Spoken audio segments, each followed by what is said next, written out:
मित्र, सध्या मोठ्या प्रमाणामध्ये चर्चा सुरू आहे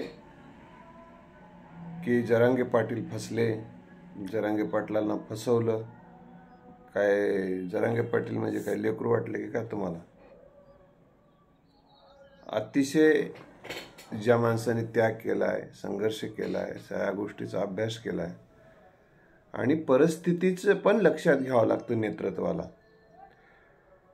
आता काही जणांचं म्हणणं आहे सरसकटचं काय झालं, घरी बसून. सरसकट म्हणजे काय आपण पहिल्यांदा लक्षात घेऊ. सरसकट म्हणजे सर्व मराठ्यांना आरक्षण असं त्याचा अर्थ होता. हा, मागणी करावी लागते म्हणजे याचा अर्थ ती सगळी मागणी मान्य होईल असं नाही. पहिल्यांदा आपण लक्षात ठेवा, सरसकट म्हणजे कुणबी नोंदी सापडो अथवा न सापडो सगळ्या मराठ्यांना आरक्षण असा त्याचा अर्थ आहे. मला सांगा, या बाबतीत आपण लक्षात ठेवलं पाहिजे, वस्तुस्थिती आपण लक्षात घेतली पाहिजे. मराठ्यांना या अगोदर 2 वेळेस आरक्षण दिलं होतं, म्हणजे टिकलंच नाही. मग परत तेच आरक्षण देणं म्हणजे पुन्हा तेव्हा फसवणूक केली, तत्कालीन सरकारनं फसवणूक केली म्हणून त्यांच्यावर टीका झाली. पुन्हा आता यांनी जर तसंच आरक्षण दिलं असतं तर यांच्यावर टीका झाली असती. आणि आता पुन्हा सर्वोच्च न्यायालयाच्या विरोधामध्ये तसाच संपूर्ण मराठ्यांना आरक्षण देणं हे कितपत योग्य होतं? ही गोष्ट आपल्याला समजून घ्यावी लागते शांत मनानं. त्यामुळं मग काही जणाला म्हणू शकतात ही सरसकट मागणीचं काय झालं आणि आपण एवढे लई जमलो होतो, आता पुन्हा एवढे जमतो की नाही की. अरे बाबांनो, आपण एक लक्षात ठेवलं पाहिजे, जास्त जमलं म्हणून कायदा बदलत नसते. कायदा हा कायद्याच्या पद्धतीनेच बदलत असतो आणि कायदा हा रस्त्यावर तयार होत नसते, कायदा हा संसदेत तयार होत असते. तर मग एवढ्या आक्रमक आंदोलनाचा, उपोषणाचा मग काय फायदा आहे असा तुमच्या मनात प्रश्न निर्माण होऊ शकतो. पण जो मराठा समाज कुणबी आहे, त्यांच्या नोंदी सापडत आहेत, त्यांना प्रमाणपत्र दिले जात नव्हते.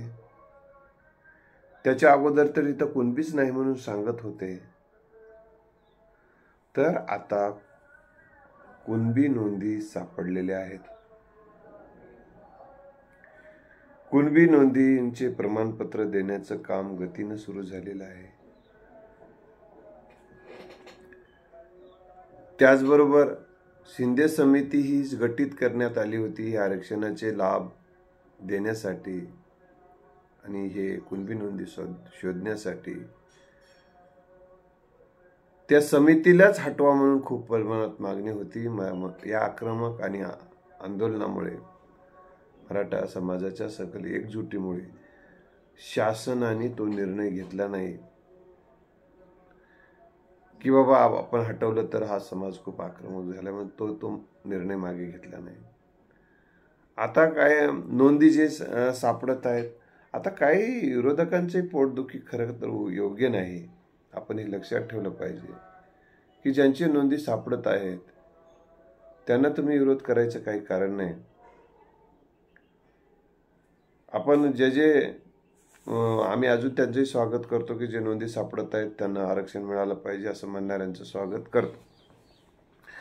आता प्रश्न अजून एक काय आहे की बाबा एवढे लोक जमले होते आणि मुंबईत गेलं असतं तर शासनाचं असं नाक दाबलं असतं आणि 10-15 दिवस मुंबई असे ठप करून सोडले असते तर शासन आपोआप मराठ्यांना आरक्षण देऊन टाकलं असतं. हो, ठेवून ठीक आहे, देऊनही टाकला असता, पण एका मिनिटासाठी पूर्वी देऊनही टाकला असता, टिकलं असतं का? हा अनेक प्रश्न आहे, लक्षात ठेवा. टिकलं असतं का? मग हे मराठा मागासवर्गीय आयोगाचं काय? आयोगावरही प्रश्नचिन्ह सर्वोच्च न्यायालयाने उपस्थित केले होते. हे आपण लक्षात ठेवलं पाहिजे. त्यासाठी शासन पुन्हा आयोग नेमून त्या सगळ्या गोष्टींचा अभ्यास व्हावा आणि ते टिकावं ही त्यांची भूमिका आहे. आणि प्रश्न आता या सगळेच गेलो असतं, नाक दाबलं असतं, तर लक्षात ठेवा शासनाचे काही कर्तव्य असते. शांतता आणि सुव्यवस्था अबाधित राखणं, लोकांचं आरोग्य अबाधित राखणं, जीवितवाची कोणाला हानी होणार नाही याची काळजी घेणं, वाहतूक व्यवस्था सुव्यवस्थित ठेवणं, ह्या सगळे प्रशासनाचे कर्तव्य आहेत आणि शासनाचं याच्यावर नियंत्रण असते. आणि हे सगळं जर कोलमडून सगळं पडलं असतं, त्याच्यातून काही हाकार माजला असता, तर काय झालं असतं याचाही आपल्याला विचार करतो. मुंबईमध्ये आपण बघितलं असेल, आपण गेला असाल मुंबईत, प्रचंड गर्दी असते अगोदरच, आणि हा महासागर जर गेला असता तर काय झालं असतं याचा आपण विचारही करू शकत नाही. इतक्या सगळ्यांच्या जेवणाची व्यवस्था इतकी किती दिवस ते चाललं असतं, कारण शासन सरसकट देऊ शकलं नसतं आणि तिथे गेल्यानंतर माणसं आले नसते परत. मग त्याची जेवणाची व्यवस्था, तितक्या लोकांच्या पाण्याची व्यवस्था, तितक्या लोकांच्या बाथरूमची व्यवस्था, तितक्या व्यवस्थेच्या आरोग्याची व्यवस्था, कारण थंडीचे दिवस आहेत, सर्दीचं वातावरण आहे, इतक्या लोकांच्या आरोग्याची व्यवस्था, त्यांना ह्या सगळ्या गोष्टीचा विचार मनोज जरांगे पाटलांना सुद्धा करावा लागला असावा. ही गोष्ट सुद्धा आपण लक्षात घेतली पाहिजे. त्यामुळं त्यांनी पदरात काय पाडून घेतलं त्यांनी, हे पहा, जोपर्यंत मराठा समाजाला आरक्षण मिळत नाही ओबीसी मधून, मराठा मागासवर्गीय आयोग हे मागासवर्गीय आयोग जे मराठा समाजाचं मागासले पण सिद्ध करेपर्यंत, आणि मराठा समाजाला कुणबीमधून आणि ओबीसी मधून आरक्षण मिळेपर्यंत ओबीसीचे सगळे सोयी सवलती आणि फायदे याचा GR निघालेला आहे. या GRला काही चॅलेंज होत नसते. या GRला काही चॅलेंज होत नसते. ओबीसीला जे काही फायदे मिळालेले आहेत ते सर्व मराठा समाजाच्या विद्यार्थ्यांना मिळणार आहेत असा शासन GR आहे. आणि शासनाचा GR हा तो टिकणार आहे, कारण शासनाला सोयी सवलती कोणाला किती द्यायचा, आरक्षण कोणाला किती द्यायचं शासन मर्यादेच्या पलीकडे जाऊ शकत नाही, परंतु कोणाला सगळ्यांनाही मोफत सगळ्या सुविधा देऊ शकते. सगळ्याला मोफत वाहतूक व्यवस्था सुद्धा, प्रवास दिले म्हाताऱ्या माणसांना 75 वर्षाच्या, ते निर्णय घेऊ शकते शासन. मग त्यामुळं ही गोष्ट जरांगे पाटलांच्या आंदोलनातून फायदा झालेला आहे. दुसरी गोष्ट, जे काही ज्यांना कुणबी दाखले सापडले त्यांना सगळ्यांचे प्रमाणपत्र द्यायचं गव्हर्नमेंटनं मान्य करून टाकले. तातडीने ती प्रक्रिया सुरू झालेली आहे. प्रत्येक तालुक्यामध्ये त्याच्यासाठी एक स्वतंत्र कक्ष स्थापन झालेला आहे. पुन्हा शिंदे समितीचं काम 2 महिने पुढे ढकलून अजून पुरावे जिथं लपून ठेवले असतील, काही झाले आजूबाजूला तपासले नसते ते शोधणं सुरू आहे. आंध्र प्रदेशमध्ये जाऊन, तेलंगणामध्ये जाऊन, तत्कालीन भाग आपला ते आंध्र आणि तेलंगणात होता ते सुरू आहे. पुन्हा आपला 1889च्या जनगणनेमध्ये जो मराठा समाज कुठे प्रवर्गात होता, तो प्रवर्गातला समाज जर कुणबी असेल तर मग त्यांना सगळ्यांना आरक्षण मिळणार आहे. हे सगळी ह्या गोष्टी सुद्धा जरांगे पाटलांचा रेटा चालू आहे. पहिलं त्या भावकीमधल्या लोकांना जे आरक्षण मिळायचं, भावकीतल्या थोडासा तो विस्तार झालेला आहे. आता लग्न संबंधातून निर्माण झालेल्या सर्व नातेवाईकाला असं म्हटलेलं आहे. पुन्हा मातृसत्ताक पद्धतीनंच या शासनाने म्हटलेलं आहे, परंतु जरांगे पाटलांची पितृसत्ताक पद्धतीनं सगळे नातेवाईक असं त्या GR मध्ये आहे. लग्न संबंधातून निर्माण झालेले, म्हणजे लग्न संबंधातून म्हणजे काय, एका परिवारात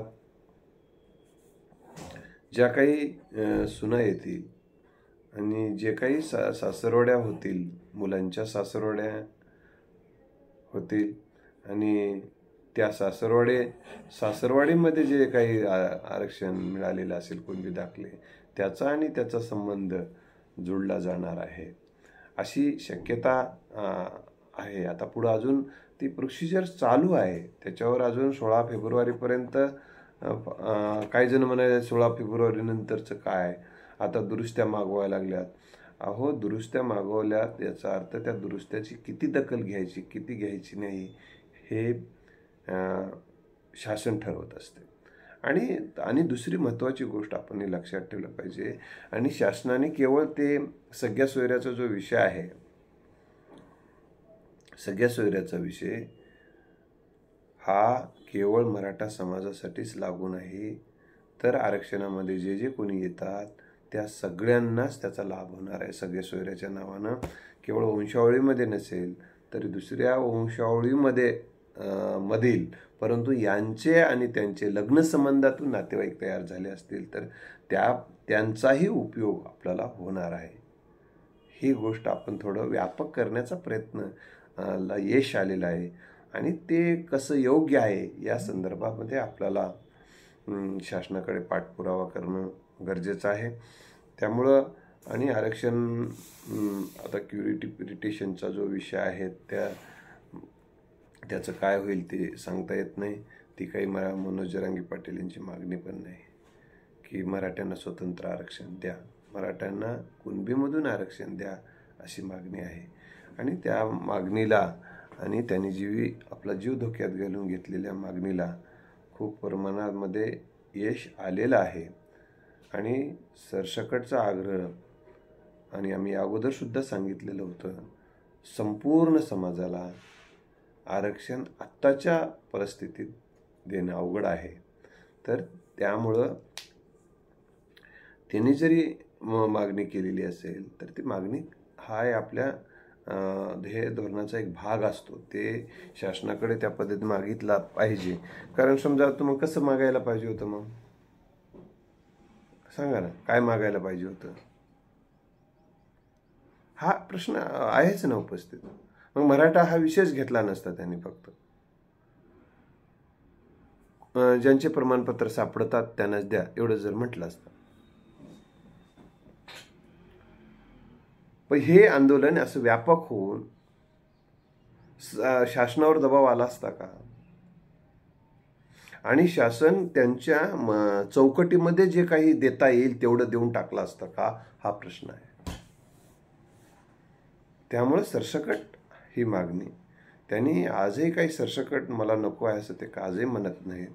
सर्वच समाजाला, मराठा समाज कोणीच वंचित राहणार नाही यासाठीची ती सगळी काळजी घेतलेली आहे. काही जण ते प्रश्न उपस्थित करत आहेत की पूर्वी जरांगे पाटील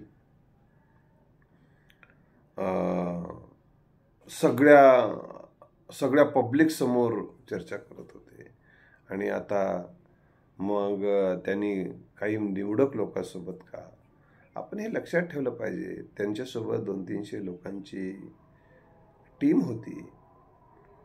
मंत्री महोदय आले होते आणि त्यांचे सचिव आले होते मुख्यमंत्र्यांचे. त्या सगळ्यांच्या समोर आहे ते सगळं, आणि ते तिथं आणि पत्रकार परिषद आपण चालू आहे हे लक्षात ठेवा. त्या सगळ्यांच्या समोर काय एकटे एका रूममध्ये जाऊन बसून ते निर्णय घेतले नाही त्यांनी. उगाच संशय निर्माण करायचा म्हणून करू नका कृपा करून. सगळ्यांच्या समोर तो निर्णय झाला. म्हणजे आता त्या पब्लिक, लाखो पब्लिकच्या समोर तुम्हाला म्हणायचं आहे का. अंतरवाली सराटी मधलं पब्लिक आणि आताच्या पब्लिकमध्ये या दोन्ही खूप प्रचंड फरक आहे, आपण लक्षात ठेवा. तितक्या पब्लिकमध्ये ऐकायला पाहिजे, चर्चा तरी करता आली पाहिजे. आणि काही विषय असे असतात, इतर फक्त केवळ या महाराष्ट्रात केवळ एकच मराठा समाजच राहते काय, जो परंपरेचा जे विरोधक आहे हे बाबा हे मराठा समाज आरक्षणाच्या माध्यमातून येऊ नये, त्यांचा पण विचार करावाच लागेल ना. आता समजा तुम्ही इथं समजा हे सगळं लाईव्ह करायला लागला, ते काय लेकरू बा पूर्ण सगळ्यांच्या समोर सगळंच असं तुमचं जे म्हणणं आहे, आणि ते तेवढेच गतीनं आले असते तिकडून त्यांनी पण. म्हणजे काय आता दोन्ही काय युद्ध करायचे काय, आता आपल्याला काय महाभारत घडवायचे काय, देश घडवायचा आहे आपल्याला. सर्व समाजाला एकत्र, सर्व समाजाला सुद्धा न्याय मिळेल ही भूमिका, आणि कोणाच्या भावना उत्तेजित होऊन काहीतरी देशामध्ये हिंसक घटना घडणार नाही याची सुद्धा गृह विभागाला आणि मुख्यमंत्र्यांना आणि मंत्रिमंडळालाही दक्षता घ्यावी लागते. आणि सगळा कारभार व्यवस्थित ज्याला करायचा असतो त्याला सगळ्याकडे लक्ष द्यावं लागते. त्यालाही मायबापू म्हणावं लागते, यालाही मायबापू म्हणावं लागते. आणि जितकं जास्त कसं पदरात टाकता येईल तेही त्यांना काही त्यांच्या मन मानेल तसं करता येत नाही. मुख्यमंत्री जरी असले, मंत्रिमंडळ जरी असलं संपूर्ण फेवरमध्ये, तरी पण मन मानेल तसं करता येत नाही. मी नावाचा कायदा आता अस्तित्वात नाही. तर घटना आहे या देशामध्ये, त्या घटनेच्या ची पायमली होणार नाही याची काळजी घ्यावी लागते. घटनेची पायमली झाली तर त्याच्यावर कोर्ट आहे, बसलेला आहे, सुप्रीम कोर्ट आहे.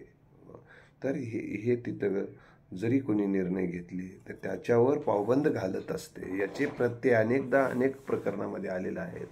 हे सगळं असतानाही आणि दुसरा आता शेवटचा मुद्दा एवढाच सांगतो की जरांगे पाटलांविषयी, त्यांच्या प्रयत्नाविषयी, त्यांच्या त्यागाविषयी, त्यांच्या समर्पणाविषयी, त्यांच्या धैर्याविषयी, त्यांच्या सातत्याविषयी कौतुकास्पद आहे ते सगळं.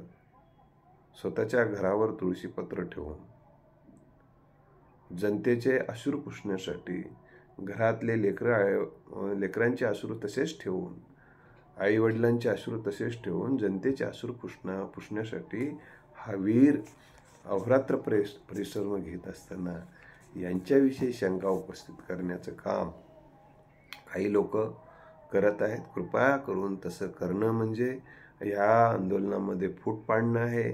दोन समाजामध्ये, वेगवेगळ्या मराठा समाजातच लागणं आहे. म्हणजे एक म्हणणार की हो फसवलं ही बाजू घेणार, दुसरं म्हणणार नाही फसवलं म्हणून बाजू घेणार, तिसरा म्हणणार काय बाबा आपल्याला तर त्याचं काही माहिती नाही, काय जायचं त्याचं घडलंय की काय नाही की म्हणणार ते मलाही काही माहीत नाही. असे मला काही माहीत नाही म्हणणारे काही एक गट होतील. काही म्हणतील की नाही मी ज्या पद्धतीने सांगतोय की जरांगे पाटीलचं अतिशय योग्य पद्धतीनेच तो निर्णय घेतलेला आहे, तो त्याच्या पुढं जर ते जरांगे पाटील जाऊन हट्ट धरून बसले असले तर ते शासनाचे सुद्धा आणि देशाचं सुद्धा, महाराष्ट्राचं नुकसान होणारी घटना होणार होत्या.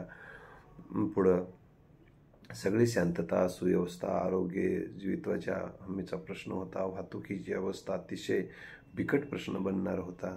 आणि त्यातून अनेकांना अनेक गोष्टी पुरवठ्यावर करावं लागतात. आरोग्याच्या सुविधा आहेत, मुंबई ही रक्त मेन केंद्र आहे. या सगळ्या गोष्टीचा आपण विचार केला पाहिजे. सगळंच जर बंद झालं असतं, काही लोकांचं तुम्हाला माहिती असावी, काही जणांच्या तुम्ही म्हणताय ना बंद झालं पाहिजे. आता समजा दूध बंद झालं, पाणी, काही आरोग्याचे माल जो येतो तो बंद झाला, हाकार माजेल ना. आणि पब्लिक एवढी सगळी झाल्यानंतर, एकत्र आल्यानंतर अनेकांनी जीव गेला तरी हरकत नाही, परंतु मागे आम्ही आरक्षणच घेऊन येऊ आणि असं सगळं सरसकटच वगैरे असं जर तिथं केलं असतं आणि ते बाहेर आले नसते, पुन्हा पोलीस प्रशासन, पुन्हा काही लाठीचार्ज वगैरे झाला असता, मग ते लाठीचार्ज झाला असता तर मराठा समाज जीव गेला तरी हरकत नाही, मग त्यांनी हल्ला केला असता, त्याच्यातून रक्तपात, हे सगळ्या गोष्टी आपण शांततेने विचारात गेले. म्हणजे याचा अर्थ एकदा समजा शासनावर विश्वास टाकला, आता समजा शासनावर विश्वास टाकलाय जरांगे पाटलाने, असं आपण गृहीत धरा, आणि या विश्वासाला तडा गेला, म्हणजे तडा जाण्यासारखं तर याच्यात काहीच नाही आता. कारण मराठा कुणबींना आरक्षण ऑलरेडी आहे आणि ज्यांच्या दाखले सापडत आहेत त्यांना कोणीही आरक्षणापासून वंचित करू शकत नाही. आणि ज्यांना दाखले सापडत आहेत त्यांच्या भावकीला तर पूर्वीपासूनच मिळतात. आता फक्त त्या भावकीच्या, सगळी भावकी जी आहे त्या भावकीमधून जे लग्न संबंध निर्माण झालेले आहेत, ते लग्न संबंध जे निर्माण झालेले आहेत, त्या लग्न संबंधातून जे नातेवाईक निर्माण झालेले आहेत, ही जरी व्यापकता वाढवण्याचा प्रयत्न केलेला आहे, ती व्यापकतेलाही लोक याची टाकू शकतील, परंतु त्याला फारसं काही अर्थ राहणार नाही. कारण हे आरक्षण हे कुणबीमधून दिलं चाललंय, कुणबीमधून दिलं चाललेलं आहे. आणि कुठेतरी गव्हर्नमेंटसुद्धा, कुठेतरी न्यायालयसुद्धा कुणब्यांचे नातेवाईक, कुणबी हा मागास आहे, मागास ठरलेला आहे, तो ऑलरेडी आरक्षणात आहे. त्याच्यामुळं मागासांचे नातेवाईक मागास ठरवू शकतात हा युक्तिवाद न्यायालयामध्ये होणार आहे. आणि तो न्यायालयामध्ये जर न्यायाधीशांनी तो मान्य केला, सर्वोच्च न्यायालयामध्ये सुद्धा गेला तर केस, आणि त्यासाठी कुणबी आणि मराठा हे एकच असण्याचे लाखो प्रमाणपत्र आपल्याला देण्यासाठी आधार झालेले आहेत. हे देखील मनोज जरांगे पाटील आणि सकल मराठा समाजाच्या आंदोलनाचं यश आहे. हे आपण लक्षात ठेवलं पाहिजे.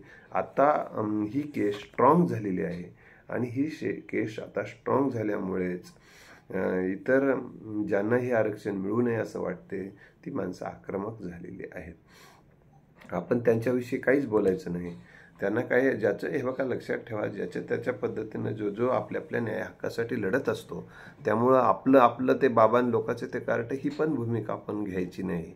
त्यांच्या पद्धतीनं ते आपल्या ताटामध्ये दुसरा हिस्सेकरी होऊ नये ह्याचा ते प्रयत्न करणार. हा सगळेच काही माणसं असं नसतात की एक तीळ सगळेजण खाऊ वगैरे, असं काही भावना नसते.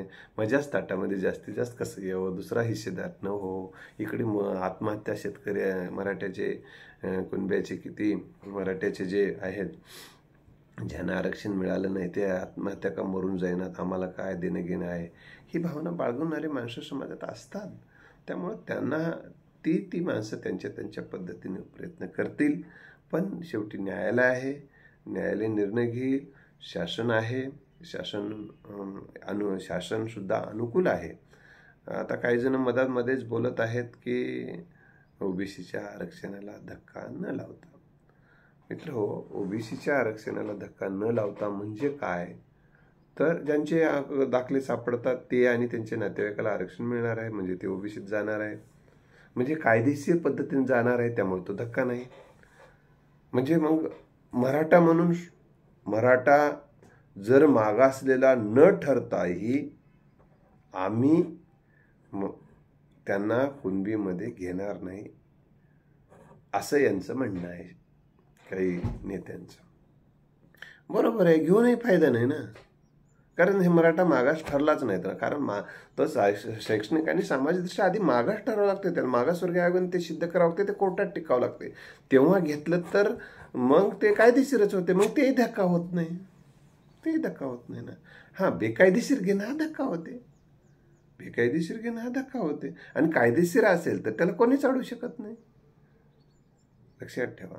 आणि बेकायदेशीर आहे, समजा उद्या सगळ्या ओबीसी संघटना जे आता विरोध करतात, उद्या नाही हो त्यांनी म्हणत असतील, नाही काय हरकत नाही बाबा, येऊ द्या, आपण भाऊ आहोत, काय हरकत नाही, मराठा समाज मागास ठरो, शैक्षणिकदृष्ट्या मागास ठरो न ठरो, देऊन टाकू द्या, काही नाही, आपल्यासोबत घासातला घास खातील, असं जरी म्हटले आणि यांनी सगळ्यांनी जरी मागण्या केल्या तरी सर्वोच्च न्यायालय ते देऊ शकत नाही.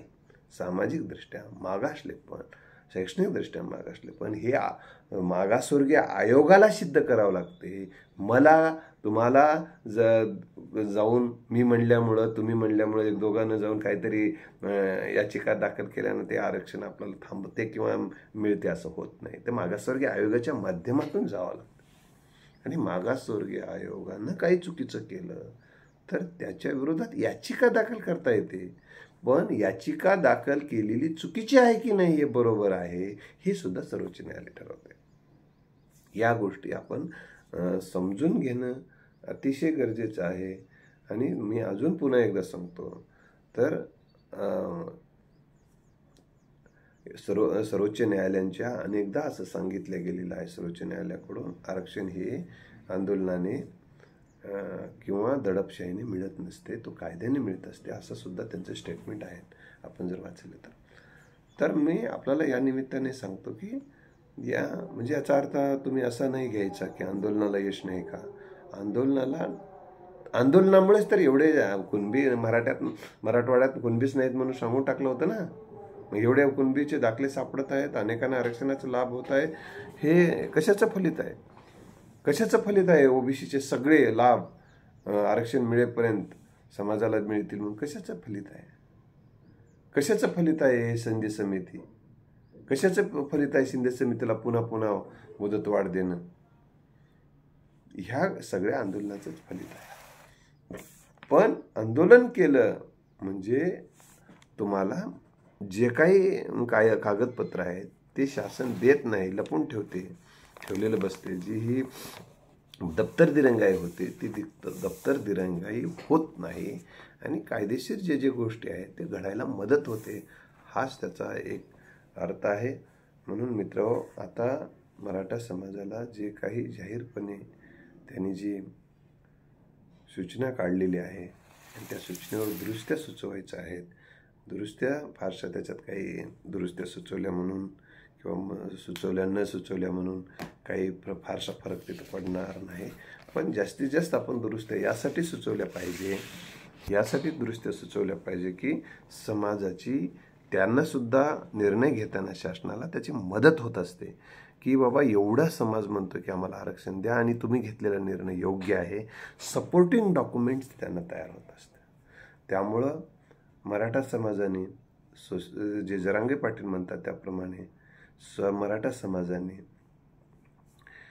सोशल मीडियामध्ये तर तुम्ही निगेटिव्ह लिहित बसण्यापेक्षा शासनानं हा सगळ्या सोयऱ्याचा जो निर्णय घेतलेला आहे तो योग्य आहे आणि तो त्यामुळे आम्हाला आतापर्यंत आम्ही मराठा आणि कुणबी मराठा आणि मराठा एकच आहोत ही भूमिका मांडून त्याच्यामध्ये आणि मराठा समाज सोशलदृष्ट्या मागास आहे, सामाजिकदृष्ट्या मागास आहे, त्यामुळे आपण घेतलेला निर्णय योग्य आहे आणि आम्हाला जास्तीत जास्त त्याच्यात आरक्षणासाठी प्रयत्न करावा असं विनंती करणारे आपण. आणि त्याच्यामध्ये काही दुरुस्त्या सुचवायचं काही नाही. आपण म्हणू शकतो अजून पितृसत्ताक शब्द वापरलेला आहे, आपण हा मातृसत्ताक शब्द वापरावा अशी आपण विनंती करू शकतो. आपण असंही विनंती करू शकतो किंवा गॅजेटमध्ये मुंबईचे गॅजेट असेल किंवा इतर काही गॅजेट आहेत त्या गॅजेटमध्ये सुद्धा मराठा कुणबी एकच आहेत हे आपण दाखले देऊ शकतो. त्याचबरोबर बऱ्याचदा तुम्ही बघत असाल काही निर्णयामध्ये काल एक निर्णय आला, त्या निर्णयाच्या विरोधात तो कुणबी आहे आणि मराठा असं त्यालाही म्हटलं जातं. परंतु त्यांच्या विरोधामध्ये जेव्हा केस दाखल झाली, हा कुणबी नाही हा मराठा आहे, पण त्याच्यानंतर त्याची चौकशी झाली, त्याची तपासणी झाली, लोकही त्याला सांगितले, गावातले त्याचे साक्षीदार दिले, तेव्हा त्यांनी सांगितले बाबा हा आम्ही त्यांच्या शेतावर जाताना सुद्धा कुणब्याच्या शेतावर जातो, त्यांचं नाव घेऊन सांगितलं, हे कुणबी की करतात त्यामुळे ते कुणबी आहेत. अशा पद्धतीचाही गृह चौकशीमध्ये निर्णय झाल्यानं न्यायालयाने त्यांच्या विरोधात त्यांच्या समर्थनार्थ कुणबीचा दाखला त्यांचा मान्य केलेला आहे. अशा अनेक केसेस आहेत की जिथं मराठा समाजाला च्या संदर्भामध्ये असे रिझल्ट लागलेले आहेत, त्यांचेही संदर्भ क्रमांक आपण त्याच्यामध्ये सपोर्टिंग डॉक्युमेंट्स म्हणून आपण पाठवू शकतो. या अगोदरही पाठवलेले आहेत, तर अजून कोणाला जर पाठवायचे असेल तर पाठवू शकतो. आणि दुरुस्ती काय सुचवायची आहे तर अधिक हे जे केलेलं ते योग्य आहे आणि अजून काही आपल्याला म्हणणं असेल मागणी जे की सगळ्यांना मिळण्यासाठी तर आपण ते देऊ शकतो. आणि आपण हेही तपासलं पाहिजे विरोधकांचं काय म्हणणं आहे, त्याच्या म्हणण्याला इकडे विरोधात काही बोलण्यापेक्षा त्यांना बोलू द्या, कारण प्रत्येकाला अभिव्यक्ती होऊ दिलं पाहिजे. नाही तर काय होतंय आधी दादागिरी होऊन जाईल. त्यांना व्यक्त होऊ द्या, कारण मन मोकळं होऊन जाते माणसाचं. त्यामुळे त्यांना पण काय विरोधकांना मन मोकळं करू द्या थोडं, त्याला रिॲक्ट होण्याची गरज नाही, शांत होतात ते पण मन मोकळं झालं की. आणि त्यांचं काय म्हणणं आहे ते सुद्धा आपण तपासलं पाहिजे. त्यांचं असं काय म्हणणं आहे की हे मराठ्यांना दिलेलं आरक्षण असं काही म्हणणं आहे. तुम्हाला काही 2-3 मुद्दे सांगतो मी. त्यांचं असं म्हणणं आहे की अगोदर हे जे न्यायालय टिकलंच नाही मराठ्यांचं आरक्षण, अजून परत देण्याचा डाव रचलेला आहे, हा डाव मोडून काढा अशी त्यांची मागणी आहे. एक तर आपण त्यांना असं म्हणायचं बापू माय तसं नाही, ते की पहिलं दिलेलं आरक्षण हे मराठा म्हणून दिलं होतं आणि ते स्वतंत्र आरक्षण दिलेलं होतं आणि आरक्षणाची मर्यादा वाढवण्याचा अधिकार ह्या गव्हर्नमेंटला नाही असं सर्वोच्च न्यायालयाने सांगितलं. आणि अशा पद्धतीने आपणही असं आपलं म्हणणं मागायचं. तर मराठा समाज मागास ठरलेलाच नाही आहे. पण म्हणून आम्ही ती मागणी केलेलीच नाही आहे. ते आम्ही कुणबीमधून आरक्षण मागतोय आणि कुणबीचे दाखले मिळालेले ते आणि त्यांच्या सगळ्या सोयऱ्यांना अशीच आमची मागणी आहे, असं नम्रपणे आपण त्यांच्या उत्तराला उत्तर देऊ शकतो. अशा पद्धतीने आपण शांततेत सगळेच आपण भाऊभाऊ आहोत ही भावना ठेवली पाहिजे. कारण बघा, हे जरी नेते किती जोरात बोलत असतील तरी ओबीसी आणि मराठा ज्यांना आरक्षण मिळालं नाही, जे आता जे कुणबी असूनही प्रतीक्षेत आहेत, कुठेही दंगली नाही, कुठेही अपवाद एखादे असेल कुठेतरी, पण कुठे केसेस नाहीत.